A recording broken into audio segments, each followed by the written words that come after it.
من حاز العلم وذاكره صلحت دنياه وآخرته من حاز العلم وذاكره صلحت دنياه وآخرته فأدم للعلم مذاكرة فحياة العلم مذاكرة فحياة العلم مذاكرة.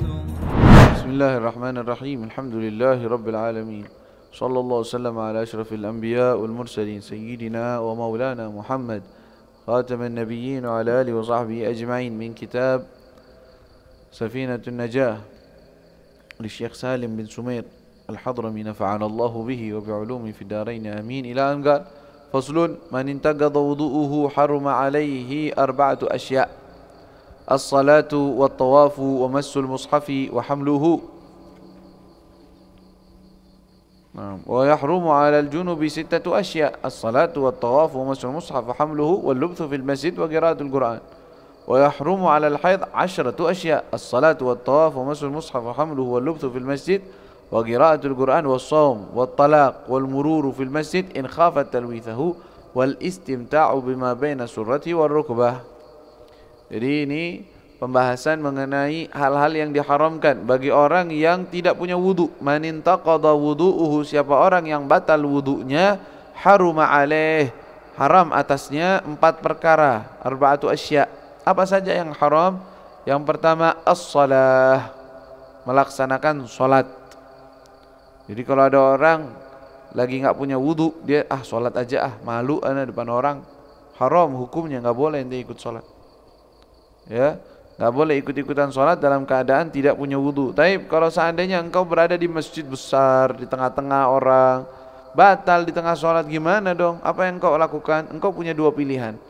Pertama, engkau diam, entah itu duduk, entah itu berdiri, diam aja. Nunggu orang kelar sholat, atau duduk diam sampai orang-orang selesai sholat.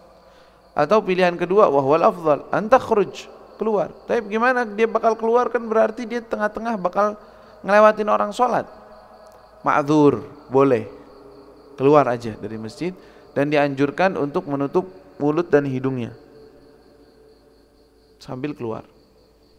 Dan bagi orang yang melihat orang seperti itu, untuk tidak menghalanginya, biarin dia lewat, dia mau keluar, dia mau berwudu, mau ikut sholat lagi nanti, maka bagusnya seperti itu. Tapi kalau dia ikut sholat, haram hukumnya. Idza alim, kalau dia tahu bahwa dia tidak punya wudu. Adapun dia nggak tahu, dia kira punya wudu, sholat, Allahu Akbar, udah selesai sholat, oh iya tadi batal ya, udah selesai sholat, kaif hukumnya? Ya belum sholat, sholat lagi harus, karena tadi sholat tanpa wudu. Tapi kalau di tengah-tengah sholat, Allahu Akbar, tengah sholat, oh iya, nggak punya wudu nih, gimana? Lanjut dulu deh, nanti wudu lagi. Enggak, keluar aja langsung, ya, keluar langsung dan wudu.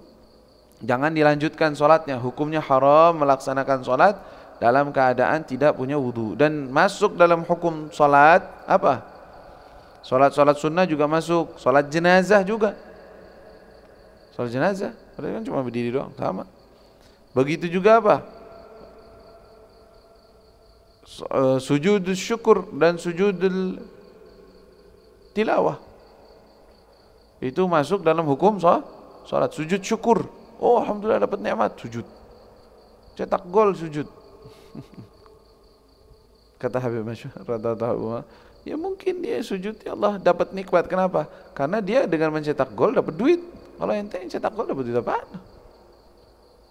Kalaupun, tapi kadang-kadang kan auratnya nggak tertutup dan juga nggak ngadep kiblat, udah begitu punya wudu nggak? Masya Allah banget, berarti ente punya wudu terus. Ya kalau punya wudu boleh, silakan. Ya, dengan syarat-syaratnya, ada syaratnya, sujudul syukur dan sujudul tilawah. Sujud tilawah juga orang baca Quran, karena disunnahkan ketika membaca Al-Quran itu hafal Quran. Lagi murajaah juz amma, ada sujud syukur di surat Al-Qalam misalkan. Sujud tadi, sujud ya. Dia baca Qurannya tanpa wudu, boleh aja baca Quran tanpa wudu. Baca Al-Quran, bukan megang, nanti kan bahas. Boleh dia baca Quran, dia sujud tilawah, gimana sujud? Jangan sujud, haram hukumnya sujud, nggak sah dan haram. Ya begitu. Allahumma shalli ala sayyidina Muhammad. Begitu juga diharamkan at-tawaf. Tawaf juga haram, nggak boleh orang tawaf nggak punya wudu. Ya harus dia punya wudu. Tapi gimana kalau kesentuh? Disentuh batal, wudu lagi. Kalau seandainya dia tidak darurat. Tapi biasanya orang-orang kalau lagi tawaf, khususnya di musim haji, atau bukan musim haji bahkan sekarang itu susah juga. Ya umroh atau yang lainnya, kan dia harus tawaf. Rukunnya umroh apa? Ya ihram, tawaf, sa'i, habis itu halq.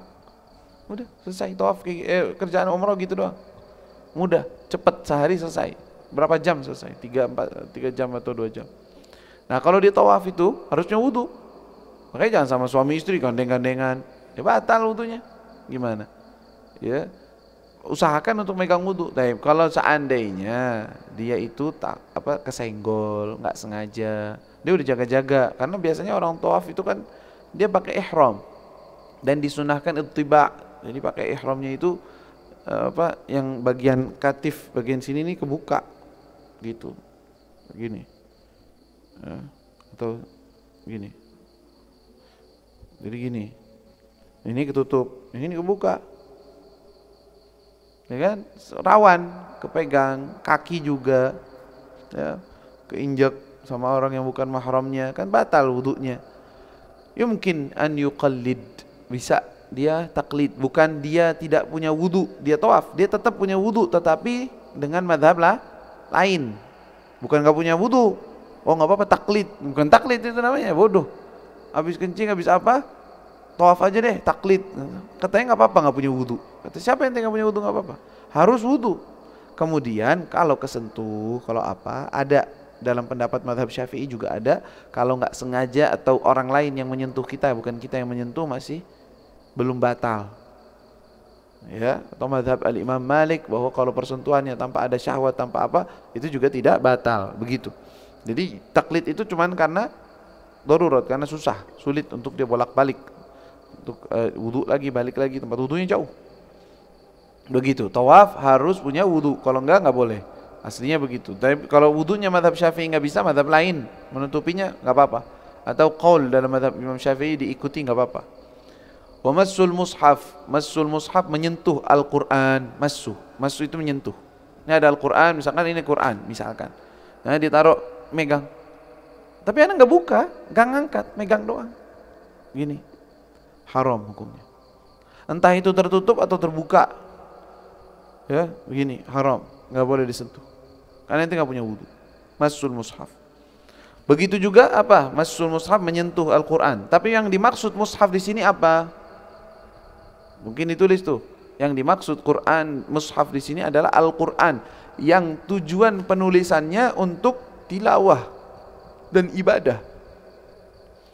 Adapun Al-Qur'an yang ditulis untuk pajangan, kaligrafi, kan ada tulisan kaligrafi, ada ini Yasin, kaligrafi kadang-kadang ayat kursi, atau ditulis untuk pelajaran, belajar tafsir, belajar nahwu, tulis Quran. Gimana nyentuhnya? Nggak punya wudu? Boleh. Karena ditulisnya itu Quran, tujuannya bukan untuk tilawah, tetapi untuk dirasa, untuk baca, untuk pelajaran, untuk di-i'rabkan misalnya, atau untuk pajangan, atau tabarruk, untuk apa, pajangan lizina, maka nggak apa-apa. Jadi yang tujuannya ditulis untuk Al-Quran itu nggak boleh disentuh, yaitu mushaf yang ada sekarang ini. Walaupun cetakan ya, Quran sekarang kan bukan tulisan, cetakan, sama hukumnya, tidak dibolehkan. Hamluhu juga, hamluhu setelah massul mushaf menyentuh, hamluhu artinya membawa. Qurannya dibawa. Ya, nyentuh aja nggak boleh, apalagi dibawa. Nah, kalau dibawa kan bisa aja pakai gini. Bawa. Kan anak nggak nyentuh, nggak megang, tapi anak bawa. Haram juga nggak boleh. Karena engkau membawa Quran dan tidak punya wudu. Nah, kecuali kalau bawa Al-Quran bersamaan dengan benda lain, mata. Misalnya ente koper, tas, ada kitab, ada Al-Quran, bareng di tas. Boleh nggak dibawa? Kata ulama, lihat tujuannya dulu. Ente tujuannya bawa apa? Bawa Quran. Haram, nggak boleh. Nggak punya wudu, bawa kayak gitu. Walaupun megang tasnya, walaupun tasnya rangsel, atau dibawa, atau selempang, atau dibawa begini, sama. Kalau tujuannya Quran. Tapi kalau tujuannya barang, kalau tujuannya barang boleh. Tapi kalau tujuannya dua-duanya, boleh. Ya. Wa idza atlaq, kalau nggak tahu, pokoknya bawa aja. Khilaf antar ulama, antar Ibnu Hajar, Imam Romli. Walhasil itu tadi aja, biar gampang aja. Ya pokoknya kalau bawa barang lain tujuannya barang dan Qur'annya nggak apa-apa. Yang penting jangan disentuh. Jangan dibawa. Katanya Anda tujuannya bawa barang dengan Quran, tapi bawanya gini. Ya ente nyentuh Qur'annya, gimana itu bawa barang sama Quran? Tapi kalau dia gini, ini Qur'annya di sini, misalnya ini Quran. Dia bawa, saya tujuannya mau bawa barangnya. Ya Qur'annya beda ikut. Bawanya begini. Taruh, nanti nggak punya wudu, nggak apa-apa. La yahrum. Ya, tidak diharamkan. Kenapa? Karena dia bawa barang bersama Quran, tidak khalis Al-Quran. Begitu juga nanti hukum Al-Quran yang ada tafsirnya. Quran ada tafsirnya. Ada kan kitabnya? Kitab tafsir semua ada Qurannya pasti. Nah gimana? Kalau tafsirnya lebih banyak dari Qurannya, maka boleh dibawa. Kitab tafsir boleh dibawa kalau tafsirnya lebih banyak dari Qur'annya. Tapi kalau Qur'annya lebih banyak, tafsirnya cuma kata doang, kan ada tuh sebagian Qur'an ada tafsir katanya di sini-sini. Ya, Qur'annya banyak, ini cuma segini. Nah ini tetap mushaf, tetap Qur'an, nggak boleh dibawa kalau nggak punya wudu. Adapun kalau ada terjemah gimana? Sama, kalau terjemahannya dan tulisan lainnya lebih banyak daripada Qur'annya, walaupun terjemah Qur'an memang boleh. Kalau bawa Quran terjemahan doang, nggak ada tulisan bahasa Arabnya, ya itu boleh. Yang nggak boleh itu bawa mushaf Al-Quran yang tulisan bahasa Arab. Tamam? La ilaha illallah. Nah, Sayyidina Muhammad, ini orang yang tidak punya wudu, sama orang yang junub, sama orang yang haid, begitu juga. Empat masalah ini sama dia dapetin. Tapi kalau tambah orang yang junub, ditambahin 2 lagi, jadi 6. Jadi 4 tambah 2 tambah jadi 6. Tambahnya apa? Al-lubthu fil masjid. Jadi orang junub gak boleh bawa Quran, gak boleh megang, sama seperti yang tadi kita bahas. Nah, yang tambahannya orang yang junub itu adalah al-lubthu fil masjid. Lubth artinya menetap, duduk atau menetap di masjid. Kategori menetap di masjid itu kayak gimana? Semenit, 2 menit, 3 menit atau gimana hitungannya? Jadi ada kalimat murur, ada kalimat lubuth.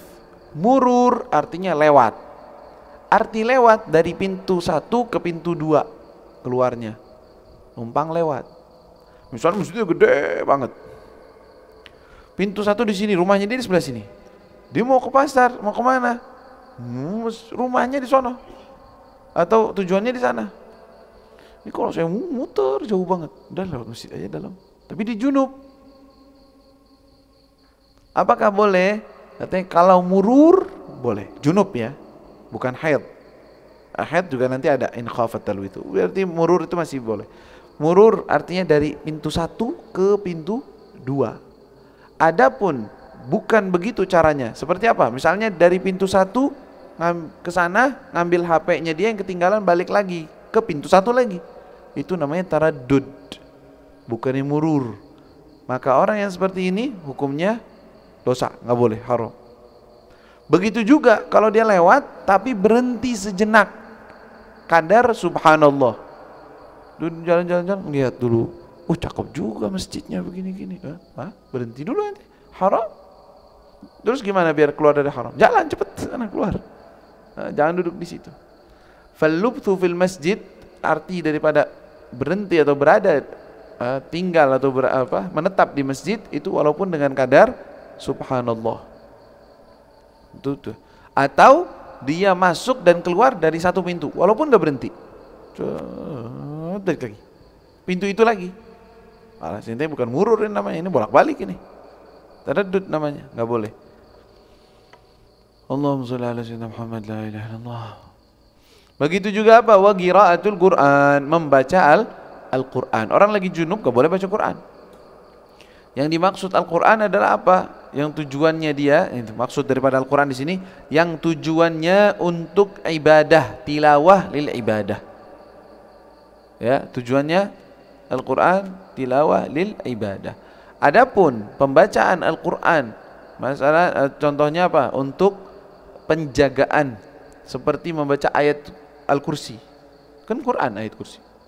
Dia junub, mau tidur, dia cuma wudhu doang. Kan kita udah bahas tuh. Boleh nggak orang junub mau tidur misalnya? Makruh dia tidur. Tapi kalau dia wudhu deh, nggak makruh. Baca ayat kursi, boleh nggak? Boleh. Tujuannya apa? Tujuannya untuk penjagaan. Ayat kursi, amanar rasulu, ya, lau anzalna hadzal Qur'an.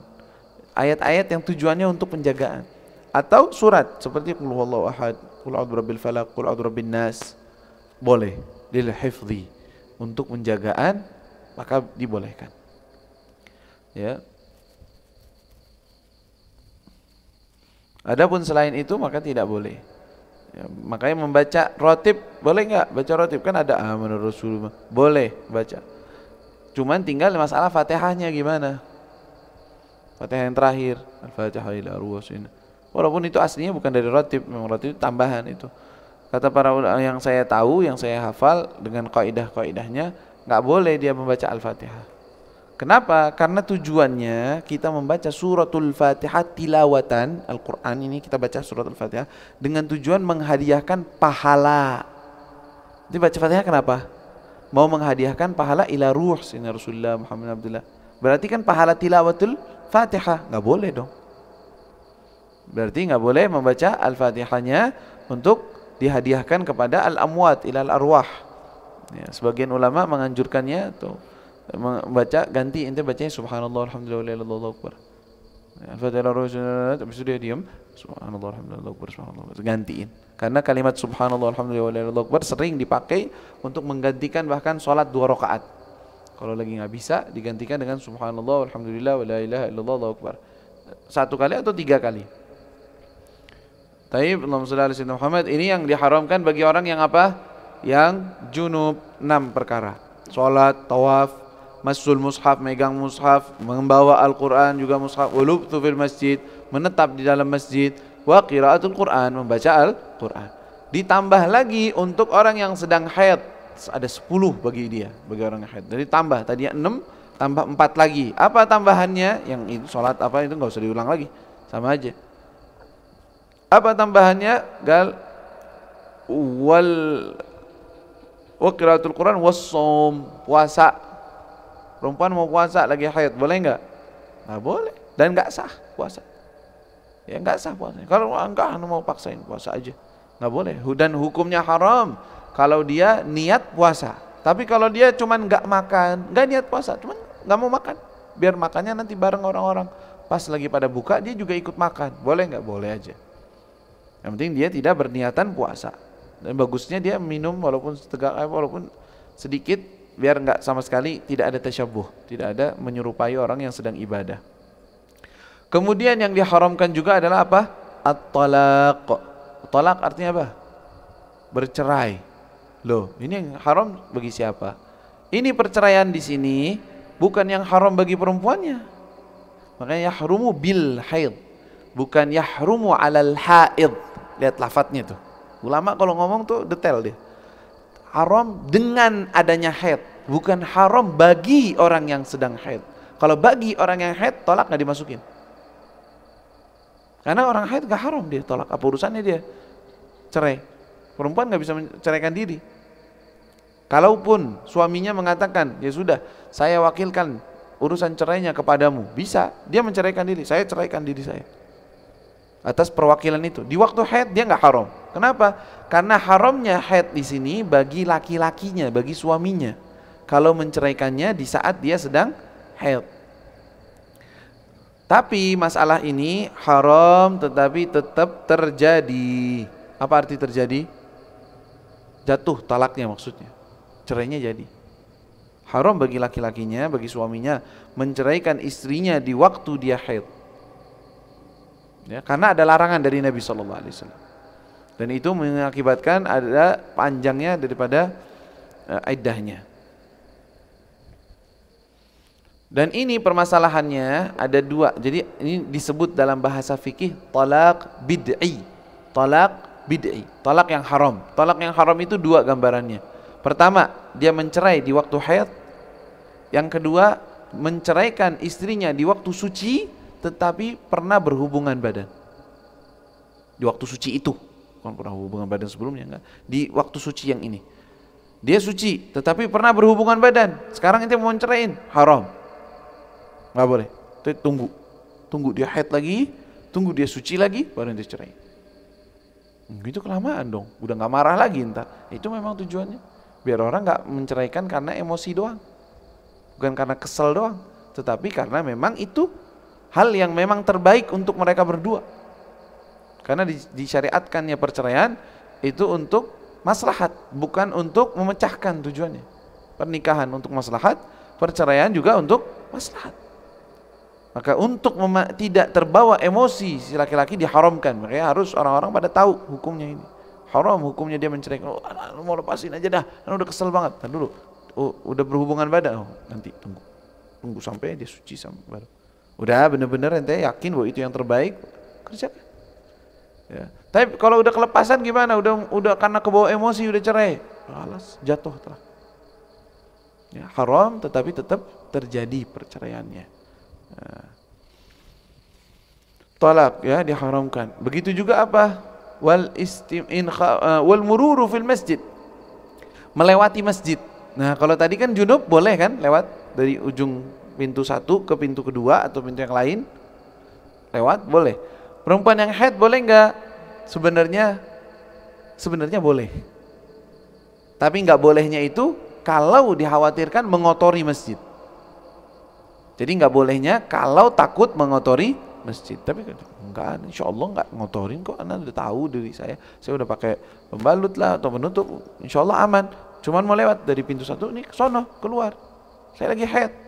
Saya mau ke pasar. Ini kalau muter begini jauh banget masjidnya, gede. Mau lewat aja langsung saya keluar sana. Silakan. Nggak haram, enggak haram. Kecuali kalau ente tetap duduk di masjid, haram, nggak boleh. Dan juga ini masalah yang perlu diperhatikan bagi para perempuan yang suka pengajian. Pengajiannya di mana? Di masjid. Kalau dia lagi haid, jangan pergi nanti. Gimana? Ya udah ente ngikutin streaming aja. Atau ngikutin dari yang lain atau dari luar teras masjid. Kalau memang luar masjid ada tempatnya, dari luar. Adapun masuk ke dalam masjid karena dalih untuk pengajian la yajuz.